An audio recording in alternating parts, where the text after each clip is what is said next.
Hello and welcome. My name is Kayasgogo, and this is my sharing of my life here at the homestead in Bulawayo, Zimbabwe.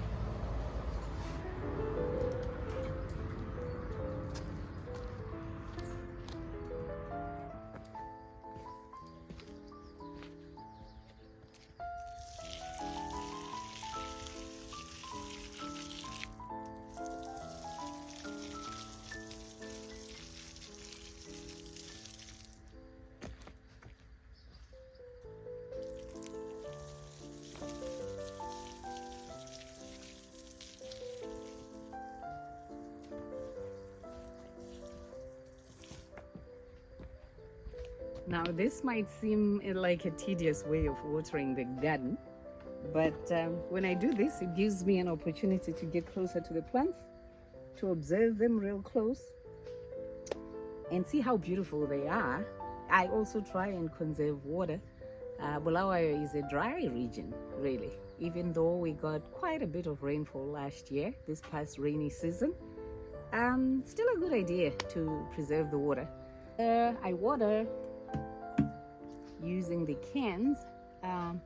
That just helps so that I direct the water onto the plant itself, and thereby minimizing water wastage. And we're going to talk about it as we go along this conversation.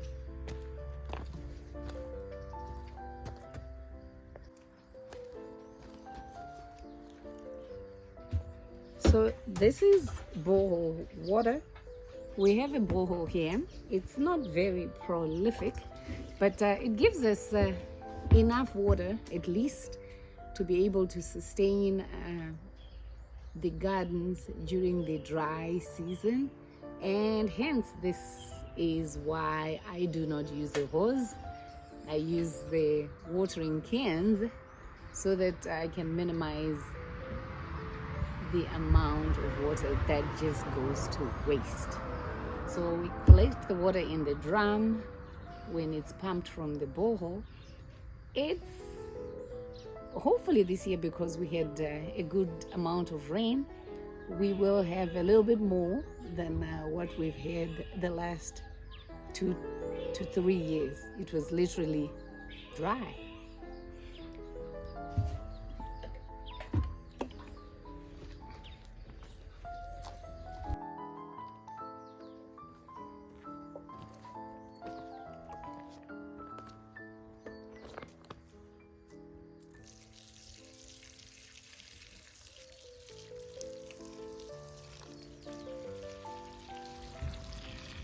Have I always been a gardener? Well, yes and no. Not extensively. I consider myself a novice, a new gardener. I have always had a small vegetable patch, and I enjoy it. But I'm learning more now about flowers. I'm learning more about the behavior of plants in dry climates like we have here in Bulawayo. So it's been really great. I like it.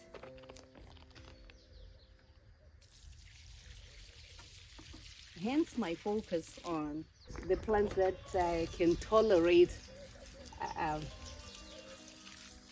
less water, more heat. I'm learning a lot. Water is life, and we need to take care of it.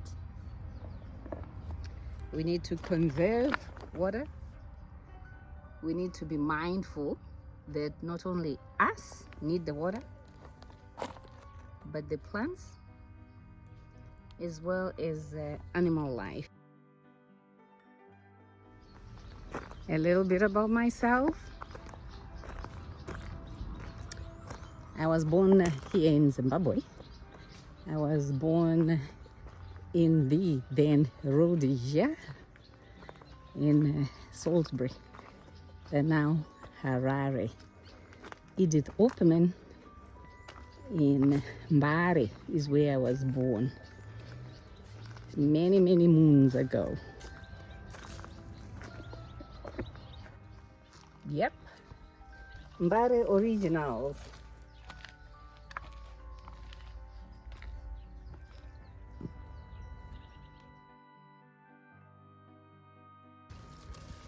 So the very early part of my childhood, I was in Mbare, Kwarero. I think it was Majubeg or Old Bricks. I think it was Old Bricks, I don't remember. So that's where I was born, raised, and very early on in my childhood, we moved to Mufakose. Mufumbi in the house. So I pretty much went to elementary school, to high school in Mufakose, Tendai Primary School, and then on to Mufakose Secondary, which is now Mufakose High, I believe. So if you call it Mufakose Secondary School, you are old school. You are from back in the day. So that's where I went for high school. And after high school, I went to Harare Hospital / Parire Nyatwa group of hospitals for training as a nurse. And then moved on to Ingujeni Hospital here, Bulawayo, where I did my psychiatric nurse training, mental health training. In between, I started a family, married, and we just celebrated our 40th anniversary. So that is the time that I fell in love with Matebeleland, with Bulawayo, when I was working at Ingujeni Hospital.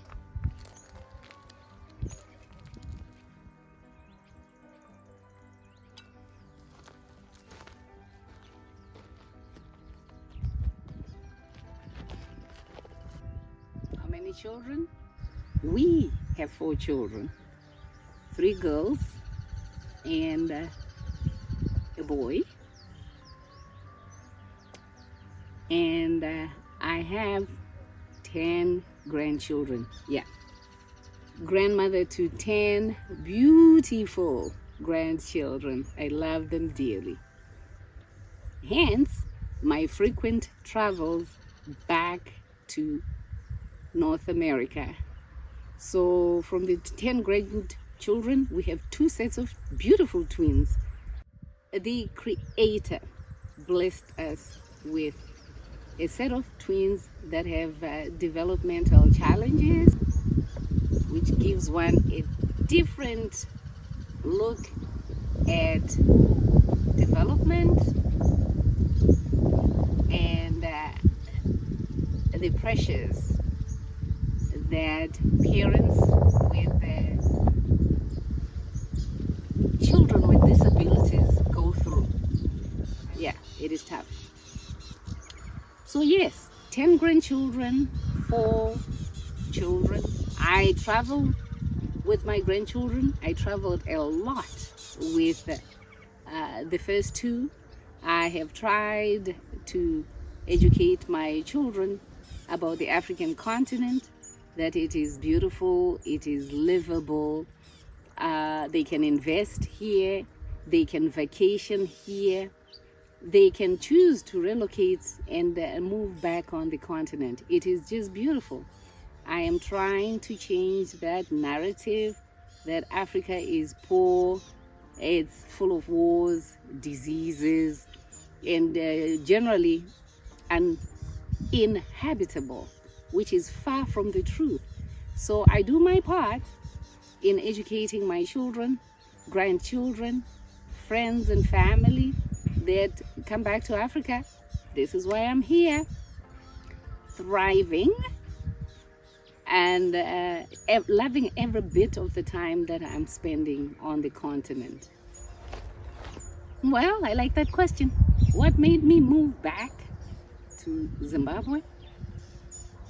First of all, I was born and raised here. I survived. My parents took care of us. They did the best they could with what they had. I didn't consider myself poor at that time. I still don't consider myself as having grown up dirt poor. Of course, we didn't have the luxuries, but we had food, which we ate on the floor. We didn't have a dining table. We had clothing, a lot of hand-me-downs. We went to school. We had lots of fun. Really, really lots of fun. So it was now a no-brainer for me to say I'm going back to Zimbabwe. I'm going back to the motherland. For years, my husband and I talked about returning home. And I was glad that we were on the same page when it came time to say, should we do it? And we came back. And just a backstory on how we came back, 2020, right in the middle of COVID. That was one of the most difficult times for us to travel. It was scary. There was sickness, death everywhere. And everybody was questioning our sanity. Why are you moving to Africa? Why are you moving to Zimbabwe? That healthcare system which is in shambles, and you want to go there during COVID? Have you lost your mind? We heard it all. And at some point, that self-doubt started creeping in. Are we doing the right thing? But I was determined. I had been talking with my friends, and I always used to say, read my lips, 2020, I'm out. And I said, Creator, if the intent is for me to see my desire to fruition, allow me to go. We packed, we left. Going on to 5 years, we're still here. And this is what drove me back. I'm sitting in my yard, wind blowing, I can see the birds flying everywhere, just enjoying myself. It's beautiful.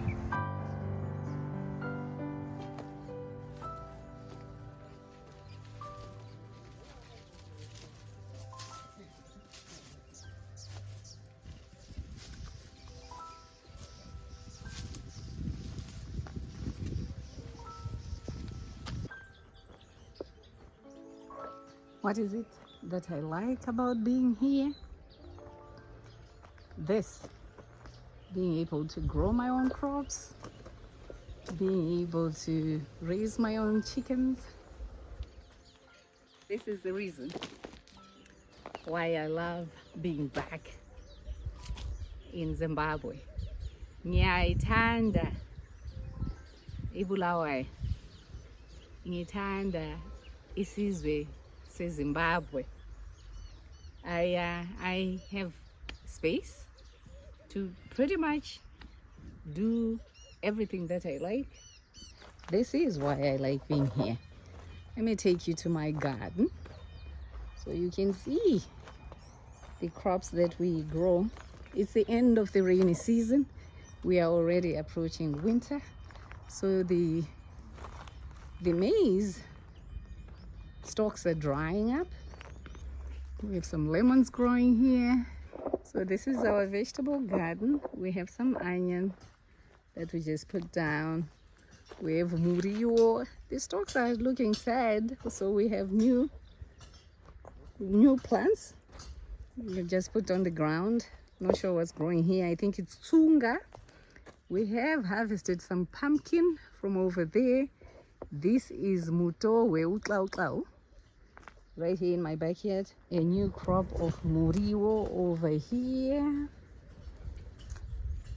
And I think these are tomatoes. Yeah, some tomatoes right here. And lots of chili. Lots of chili. So, when people are asking me why Zimbabwe, why come back and leave the luxuries of America, this is partly why. This is my garden. We pretty much grow what we like to eat. A little bit of this, a little bit of that. We have fruit trees that are growing. They're doing very well. This past season was great with the rains. So our fruit trees, hopefully in a year or two, the big ones, will be giving us fruit. Mbambaire is almost ready, I think, or will be ready in a month or two.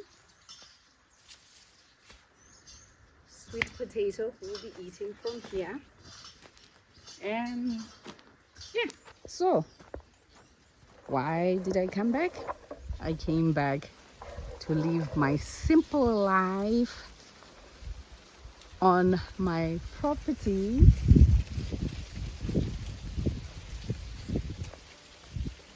Mulberry tree, fresh air,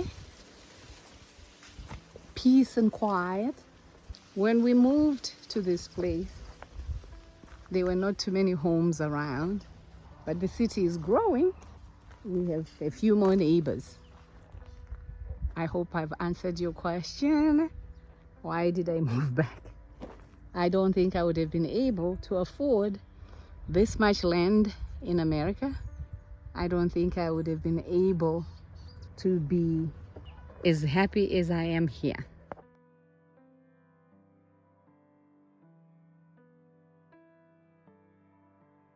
I learn a lot on this property. That's my compost heap. That is composted soil that we're already using now. I immerse myself in learning from the land. And it's good. It's good for my soul. It's good for my physical being. It's good for my mental health. I have spaces all around the property where I just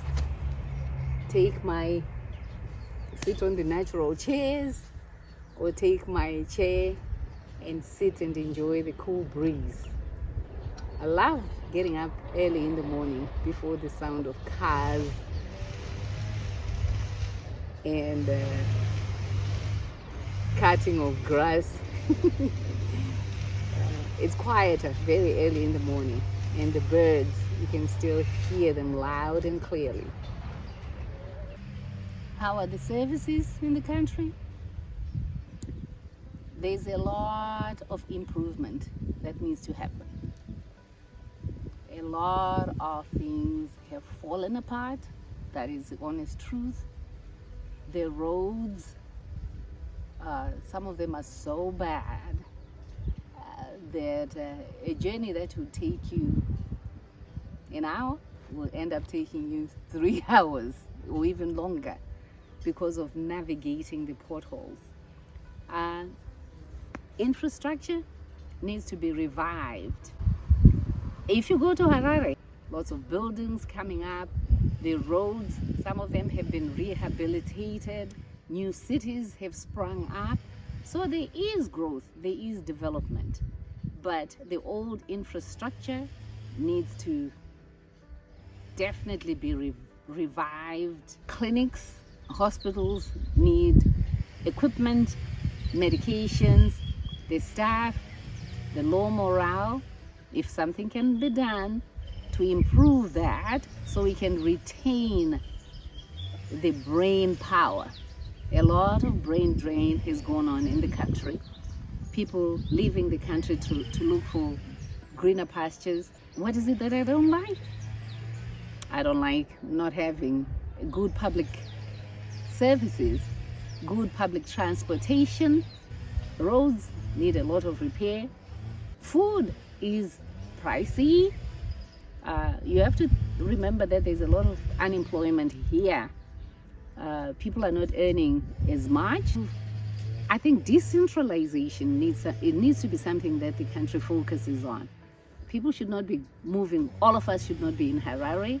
All of us should not be in Bulawayo and Gweru, which are the big cities.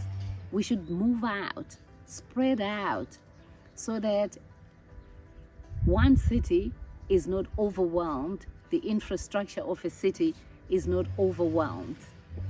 That's my take on it. There's a lot of room for improvement that I guess you and I can participate in. I think it starts with us stopping the negative narrative, pointing out the things that we need to improve, what we can improve. Things like picking up our litter. I know garbage collection has been an issue. It has been slow, erratic, but some areas we do have garbage collection regularly. And I see the cities have started having people work picking up garbage and placing it in the rightful receptacles. But it is up to you and me to help out. Why do you eat and throw the garbage on the floor? Why do you scroll down your window to throw that bottle that you have finished drinking from? Why do you think it's okay when you're walking on the pavement to drop that piece of paper? Of course, you might give the excuse that all the garbage cans are full, but you surely can put that piece of paper, that package of food wrapping in your bag, or hold on to it until you get to somewhere where you can drop it off nicely, or even take it home. Some of us do have garbage collection on a regular basis. Thank you, City of Bulawayo, for doing that for us. I think there's a lot of room for improvement by us as individuals, by our city councils, by our government. It takes a nation to build a nation. And who is the nation? It's you and I. It takes us to have the courage to say, yes, we have issues in Zimbabwe, but what can I as an individual do? Pick up your garbage, employ somebody, come back to the country and start a business. Is it easy? No, I'm not saying it's easy. It's rough and tough, but it is doable. I think change is a painful process, and change is sometimes slow, but it starts with our mindset. It starts with changing the individual before we think we can change the whole nation. That's my take on it. We can argue about it, but it still remains the responsibility of us as individuals, as city councils, as a government, to have one vision, to have one aim, which is to leave this country better for the next generations, the generations of our children, grandchildren, great-grandchildren. That's what we need to focus on. How is my day like at the homestead? Well, I usually get up very early. It's getting colder now and it's dark, so I'm no longer getting up at 5:30 to be outside, but I'm an early riser. I get up, go outside, walk around. Most of the mornings I'm out in the garden. I then go in the house, prepare some breakfast. I usually have my morning tonic, and I will have that to start off my day. And then I will have my Rio porridge. And you know, the day goes by real quick sometimes. There's so much to do. I am sometimes traveling, so I might get up and get on the bus, head off to who knows where, and spend time out and about, seeing the country, enjoying the beautiful places that this country has to offer. Would I go back? I go back all the time to visit the kids and the grandchildren. I gotta see my family. Settling back in the cold climates, it is too cold. If any one of you has been or is living in Canada, the United States, Europe, some areas, it's cold. It's cold. There's no way I would go and settle back in those cold climates. I would definitely be going back and forth to visit. I go around and come right back here. Yeah. So hopefully someone who hears my story gets inspired and they can embark on their own journey, whether it is to frequently visit the African continent or to start a business here or settle back here. Your dream is not my dream. Your perception of what you can do with this beautiful continent is your perception. But we open each other's minds. We let each other know the benefits and disadvantages of maybe being here. I think this house was built in 1955. We bought it because we liked the location. We liked the size for us. It's not a big home, but big enough for us. We liked the surrounding. We liked the space. We liked the open field where we can pretty much do whatever we want. That's what the main attraction was. What we didn't realize was the water was going to be an issue here. There's not enough water. We struggle with that, but all in all, we liked the location of this home, the size of the home. It meets our needs. So we did renovations. Watch the videos on those renovations I've shared with you guys. And there's still a bit of improvement here and there that we will continue to do. But that's what we chose. A small home for the two of us with a few outdoor buildings that offer extra accommodation for our friends and family. And that's it. You are free to choose the home that you like, that suits your need.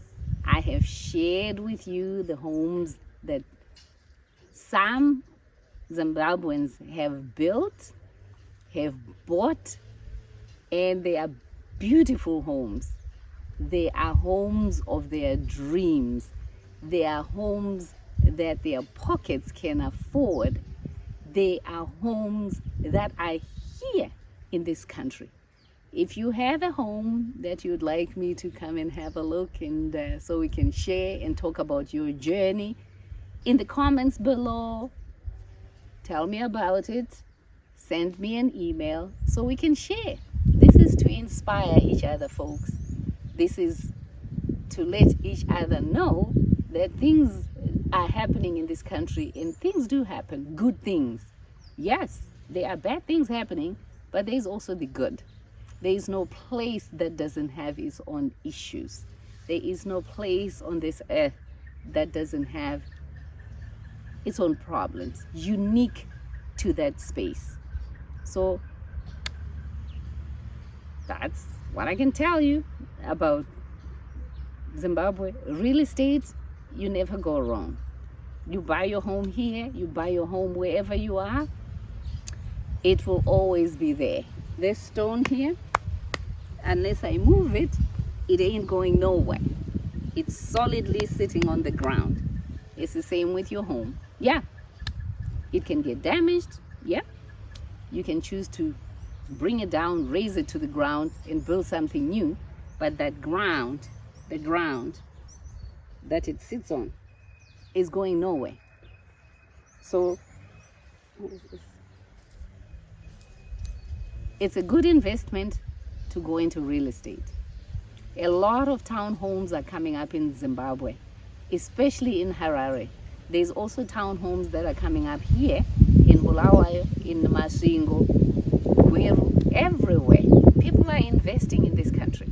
So you might contemplate, take time, and sometimes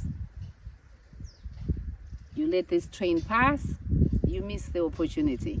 So go ahead and look at investment back here in this country and see where you can fit in. It's not for everybody. I'm not saying pack your bags and leave the diaspora. I'm not saying pack your bags and come tomorrow.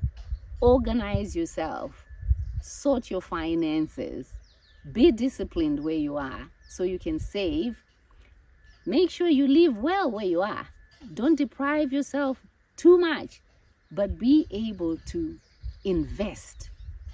Living where you are and making an investment. It's not necessarily where you are, it can be anywhere in the world. And all I'm saying is give Africa a chance.